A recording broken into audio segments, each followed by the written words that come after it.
Neat paper లీకేజీపై Rahul Gandhi ఉద్యమం ఫలితంగానే కేంద్రంలో కదలిక వచ్చిందని, మంత్రి ధర్మేంద్ర ప్రధాన్ రాజీనామా చేశారని పీసీసీ కార్యనిర్వాహక అధ్యక్షుడు, సంగారెడ్డి మాజీ ఎమ్మెల్యే జగ్గారెడ్డి పేర్కొన్నారు. శనివారం కాంగ్రెస్ శ్రేణులతో కలిసి సంగారెడ్డి పట్టణంలో జగ్గారెడ్డి ఆధ్వర్యంలో ర్యాలీ నిర్వహించారు. అనంతరం అంబేద్కర్ విగ్రహానికి నివాళులు అర్పించారు. ప్రధాని ఇంటి ముందు రాహుల్ గాంధీ, ప్రియాంక గాంధీ ధర్నా చేసిన తర్వాతే ఉద్యమం ఉధృతమైందన్నారు. ర్యాలీలో ఏఐసీసీ కార్యదర్శి Jatti Kusum Kumar, TGIAC chairperson Nirmala Jaggareddy, PCC ప్రధాన కార్యదర్శి తోపాజీ అనంతకిషన్, సంగారెడ్డి మున్సిపల్ చైర్మన్ కూన వనిత సంతోష్, కాంగ్రెస్ నాయకులు, కార్యకర్తలు పెద్ద సంఖ్యలో పాల్గొన్నారు.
అసలు మనం అనుకుంటా రాహుల్ గాంధీ గారు ఒక కామన్ మెన్గా, ఒక కామన్ లీడర్గా, ఒక మామూలు వ్యక్తిగా ఆయన విద్యార్థుల కోసం, స్టూడెంట్స్ కోసం రోడ్డు మీద ప్రధానమంత్రి ఇంటి ముందు కొన్ని గంటల సేపు ఎండ వాన లేకుండా అక్కడ రాహుల్ గాంధీ గారు మనకేదో చెప్తే మనం చేయాల్సిన అవసరం లేదు. राहुल गांधी गारू रोड मीद को वस्ते मनम रोड मीद की रावाली. अगर राहुल जी रोड पे आए तो अपन भी रोड पे आना, ठहर जाना के. अगर वह राहुल जी बीजेपी खिलाफ जंग स्टार्ट किए करे तो अपन यहाँ शुरू करेंगे. राहुल जी बोलने का जरूरत नहीं है. राहुल गांधी जी उनका एक्शन को अपन यहाँ एक्शन करना ही पड़ता. अपन वो अपन का मालिक है. राहुल गांधी अपन का मालिक है, अपन नौकर है.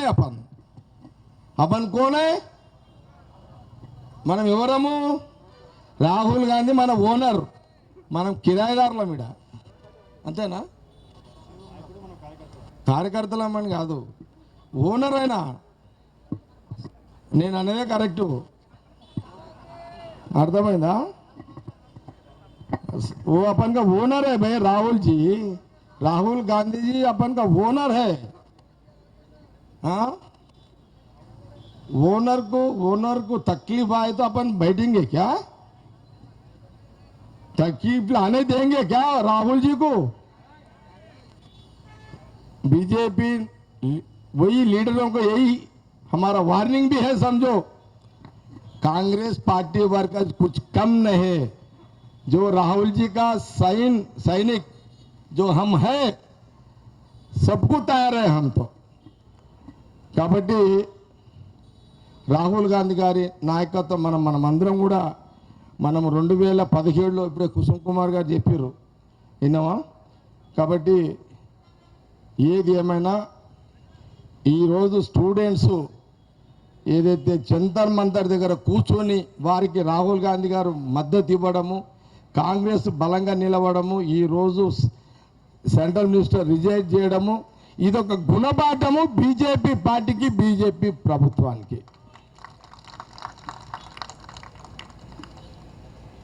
అది కभी भी प्रधानमंत्री जी, मोदी जी, अमित शाह जी कांग्रेस के भाई उन्हें वो स्कैम करा, कांग्रेस में उन्हें ये स्कैम करा।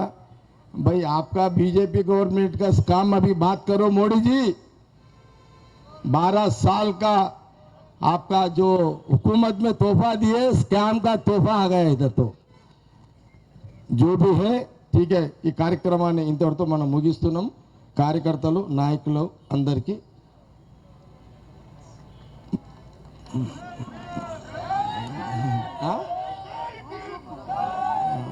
నేను చేసి పెట్టినట్టు అర్థమైపోయింది వాళ్ళకి అట్లా.